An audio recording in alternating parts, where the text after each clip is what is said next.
We have a little bit of a plant haul today.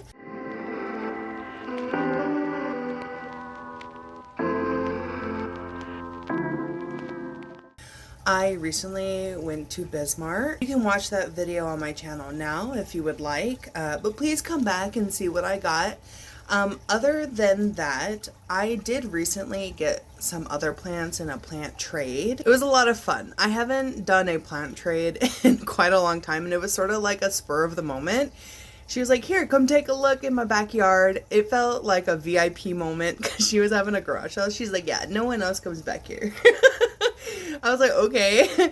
The first plant I would like to show you guys is something that I actually got from Bismarck. This is a fairy castle cactus.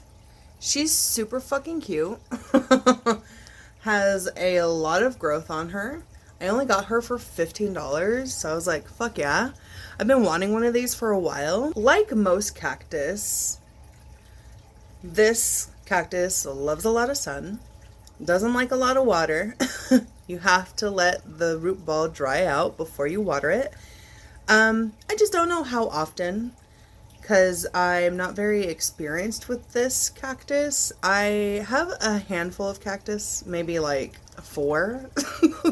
So hopefully I don't kill her because she's super freaking cute. If you guys have any tips on how to take care of her, please let me know down in the comments. This next plant, I'm not sure if I'm pronouncing it correctly. I think it's a Cissus quadrangularis. This was also featured in my Bismarck trip purchase. It's a little big.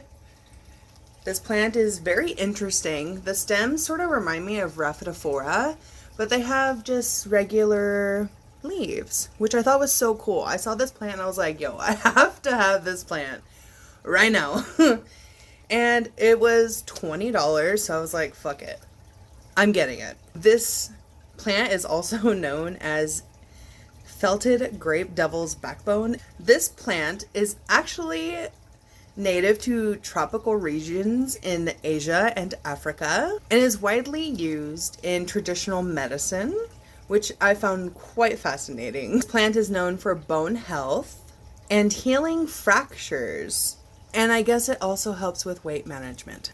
She's just so fascinating to look at, like just so bizarre compared to most of the plants that I have in my collection.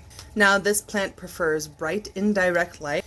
This plant does like to dry out before watering. I've not had this plant long enough to understand what it will look like when it needs a watering, because I do not want to overwater this. I'm thinking that in the spring I should probably repot this. I do not want to repot it right now because I'm fine with the medium that it's in. In the spring, I will be definitely putting it in a chunkier soil, so then it can definitely be watered more often, especially during the growing season.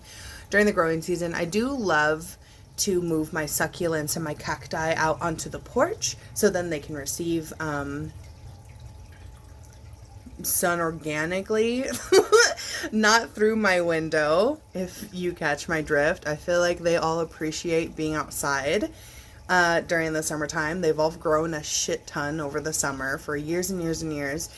I would not be putting this in direct sunlight, but I do have a little bit of a shady area to put it in. So this morning, I made a plant cell. Really tall 6 or 8 inch potted burl marks, not the variegated form, just the normal form. And when I got to this woman's house, because she was having a garage sale, she brought me to the back. She was like, here, take whatever you want. And I was like, okay, don't mind if I do. A little baby here and a little baby there. I have this little pup of a silver squell, or also known as a leopard lily. It is a bulbous perennial plant. It's often grown as houseplant. You can see the leopard print on the leaves. It's where it gets its name from. It's quite beautiful. It has thin, fleshy leaves, unlike most succulents that are thick. The origin of this plant is South Africa. It's a relatively drought-tolerant plant. Does prefer shade, so I would think west or east facing windows would be suitable for this plant, at least indoors. If outdoors, definitely in the shade or on the north side of your house if you have a porch like mine. This plant is related to snake plants, corn plants, spider plants, the asparagus fern, ponytail palms, and even your garden asparagus that you grow.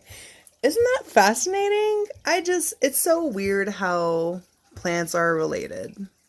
Because this one I would have never guessed. This is also related to hostas, which is interesting. I mean, I understand hostas are edible. Most people in Asia eat hostas, not here in the United States. Here in the United States, they're mostly used as decorative plants. And they come in all sorts of beautiful shapes. But this is their cousin. The next plant I have is a gastria succulent. I was told by the owner that gave this to me that it was a tiger aloe, but I'm not quite sure because of the way that the growth is. If you know, let me know. Because she's really cute. She looks a bit like an aloe pup. During my research, I also found a plant that looks similar to this that someone referred to as a euphorbia. Now, this plant is also from the South African region, if my research is correct, of course. These are low light tolerant. I will not be giving it low light. I will be putting it in my west facing window. This plant is currently sun stressed though. Or maybe water stressed. I don't know. I need to pot her up because other pups in the same pot looked a bit greener, and it was also in a shady area along with the leopard lily that I just showed previously. I will just be treating this as one of my aloe. I do not want to kill it. It is super cute and stripy. We have a prickly pear baby. How exciting. These grew locally in my hometown in Arizona. Not sure if they were native there or just planted there, but I know a ton of people have these in Arizona in their yards. They collect the fruit, they eat it. There's so many delicious ways to cook cactus. Under care, this will be in a south-facing window. They need to receive 6 to 8 hours of sunlight every day. It's probably going to go dormant for me in the winter. I do not know what kind of flowers this specific cactus produces. Her mother plant was not quite as big where I got this from.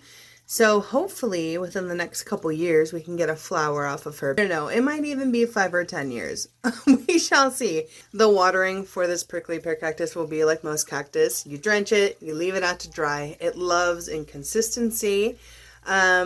You can overwater this plant very easily, and since this cutting was taken fresh today, I will not be potting it up till the end callus is over, and I suppose I can make a video about that because there's other plants I need to repot. Which reminds me, I need to go get soil. I've been out of soil for a little bit. Applause, applause. Look at her little paddles. She's so cute. That is all that I have for my plant haul today. Thank you so much for watching.